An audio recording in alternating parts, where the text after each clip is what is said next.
stop leaving your hard-earned money in Jeff Bezos's pockets, I'm going to be walking you through the missing inbound audit that you can recover a lot of money. And of course, I'm not going to forget about the new reimbursement policy. So make sure that you know about the new reimbursement policy. Amazon's going to be giving you less money, which is fine, but you still want to be breaking even at the end of the day if Amazon's losing inventory. So you definitely want to go to the inventory reimbursement tab and make sure that this number, the sourcing cost, is correct. If it's not correct, you're going to click update and dispute it. You might have to submit invoices for that, but that way, if and when Amazon loses your inventory, you're good to go, right?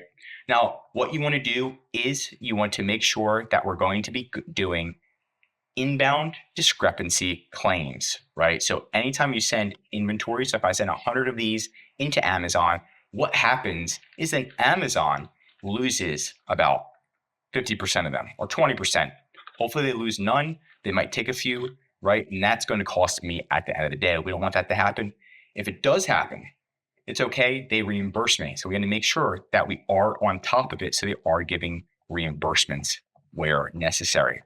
So step 1, locate the discrepancy. Step 2, gather proof of delivery. Step 3, file a claim. Done. So step 1, where's the discrepancy, right? So what we're doing is we're kind of looking at, we're going to go to inventory, and then we're going to go to shipments. Once you're in inventory shipments tab, you're just going to look at the shipments that are closed,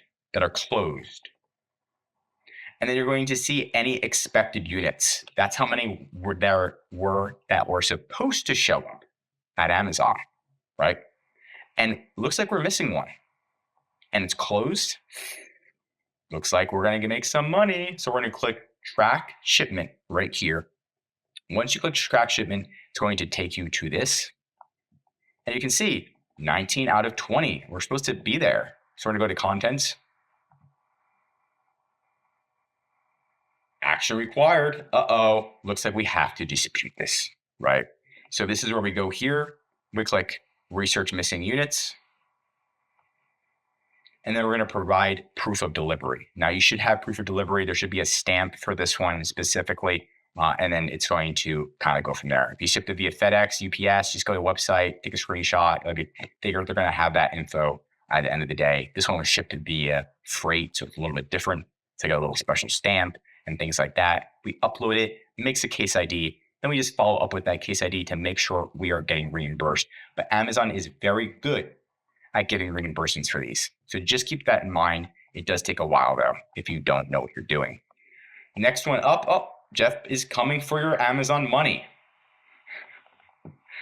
It's going to be FBA reimbursements and how to file a customer return. So what happens a lot of the times is customer complains to Amazon, yo, this product, it sucks. And then Amazon's like, just keep it. You sure? Yeah, I can keep it? Yeah, I'll give you a full refund. So they get a full refund and they keep it. You don't get the product back. So you want Amazon to reimburse you for that refund because you want the product back and then you'll give a refund. So that way, it doesn't promote scammers. Access returns report. Filter it for refunded. Identify missing units. Then file the case with order IDs. So you're going to go to Amazon. You're going to go to reports fulfillment. Once you're there, it should be right here, manage FBA inventory reports. But we're also going to do FBA customer returns. This is the number 4 most popular report right now. Once we're there, then we can do a download a report. I like to do exact dates. And then you could pretty much do the last 30 days, the last 60 days, the last year, whatever you want to do. I pretty much did just January 21st, 2025 to December 21st, 2025. Just picked a random date because we don't get that many returns. So I decided to download it.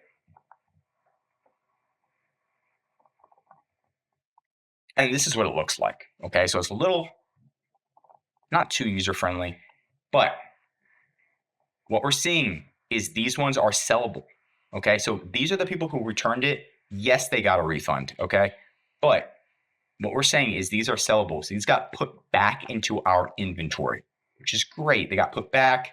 Thank you, Amazon. That's great news that these ones got put back, right? And obviously we can use a filter for these. So we can filter it and make it look a little bit cleaner. But since there's not that many, I'm just going to highlight in yellow the ones that are sellable. Sweet. Or awesome. Now here's these ones. Carrier damaged, not as described. Status reimbursed. So it looks like we did get reimbursed for this because it wasn't our fault. Must have been Amazon's or UPS. And we did get our money back for this already. So that's awesome. So we don't have to do this one because it says reimbursed. This one was customer damaged, unit returned to inventory, right? Unwanted item. But we want to double check on this because if it was customer damaged, why would it be returned to our inventory? So again, what we want to do is I would dispute all of the items in orange. Even this one that says reimbursed, I'd rather double check, better safe than sorry. Customer damaged, not as described, unwanted item. A lot of these times, Amazon messes up and I'm like, okay, where's the inventory? Where's proof that it got back to Amazon? And they can't provide it for you. Then they owe you a reimbursement. So that's a win for you, a win for the customer. Customer gets a full refund. You get your money back. Everybody's happy. And Amazon learns a valuable lesson on customer service skills for their sellers, right?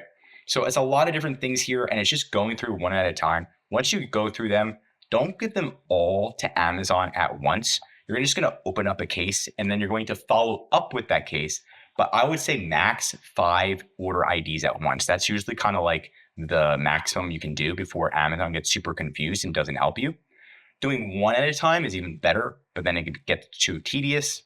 So I would pretty much throw some order IDs on here. Reimbursement, items not returned to inventory. I would even download this report just so you have it. If you can attach it, that would even help even more. But reimbursement items not returned to inventory. Amazon, I kindly ask that the order IDs below be reimbursed to me.